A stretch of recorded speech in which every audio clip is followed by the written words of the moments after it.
Hey y'all, what's going on? It's Hunter Elliott here, rangehot.com. So this evening I'm going to talk about something that's really cool, different, what I'm going to say extremely innovative.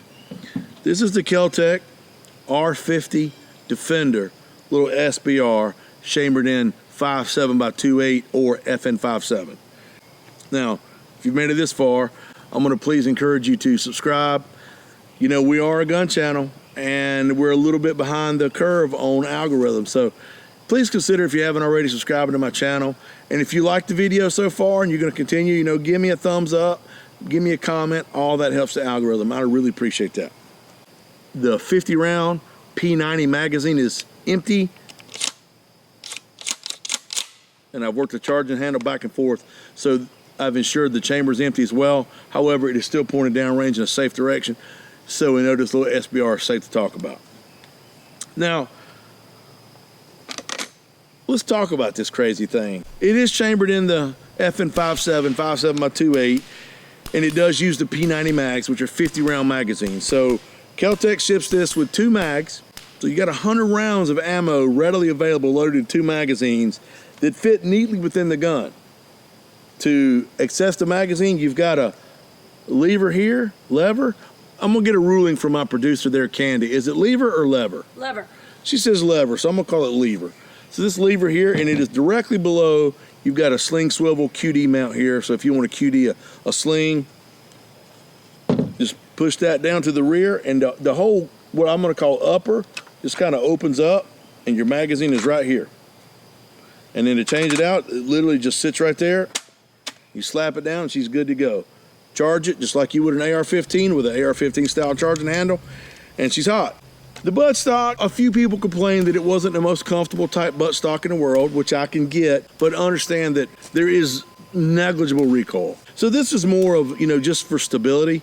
This is based off of, initially, Kel-Tec did the P50, which was a pistol. So they did come out with the R50, which was this with the stock and a 16-inch barrel, and now they've done, I think this is just over 9 inches in the SBR, which, in my opinion, this would be probably the one that would be most desirable, because even with a can on it, it is still a nice little small footprint. To fold it up, you just pull the stock to the rear, down, and it just kind of folds up. Goes either way, and it kind of just fits right in a little groove. You got plenty of Picatinny Rail on the top. Kel-Tec did include minimalistic sights. You've got just the smallest little cute rear U-notch here and a front sight post, but it's not a whole lot of sight, so I elected to mount this Mepper-like M22 sight, and I would talk more about it, except I feel like there's so much going on with this sight, it deserves its own review, so stay tuned for that coming up. Accuracy wise, we took it out to 25 yards. I shot some 3-round groups from arrest. It was grouping about 1.5 inches, 2 inches.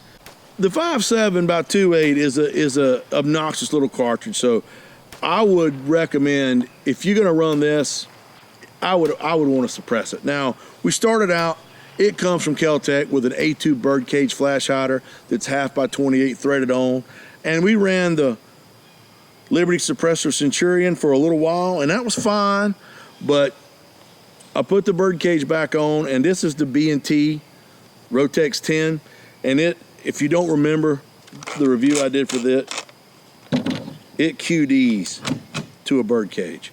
And so this is a 5.56 can, and so we got a little bit better suppression from this than the Infinity X or the Centurion. Both of those we run on it. But I don't know that if you're using this for home defense, self-defense, I don't know that I'd want to touch this off inside without some kind of suppression, because like I said, it's an obnoxious little cartridge. But you can see here you got plenty of pick roll on the top and the bottom. Got a nice trigger, breaks just over 5 pounds, which, as I mentioned constantly, is my threshold for home defense, self-defense type firearm, ambidextrous safety. And that's really the long and the short of it. Now, I've gone over this pretty quick, so as always, there's going to be an article on rangehot.com, so please consider going over there and checking that out. I'm going to link to in the description below to that article, and I'm going to have all the tech specs, the ammo we shot out of it, the groups and all that. This is just a video overview. If you've made it this far, I really appreciate that. Please, again, I'm going to ask you to consider subscribing. It does a whole lot of good for us, doesn't cost you anything. You can stick around and see some of the cool stuff that we do. I think we do cool stuff. I'm going to ask for another ruling from Candy.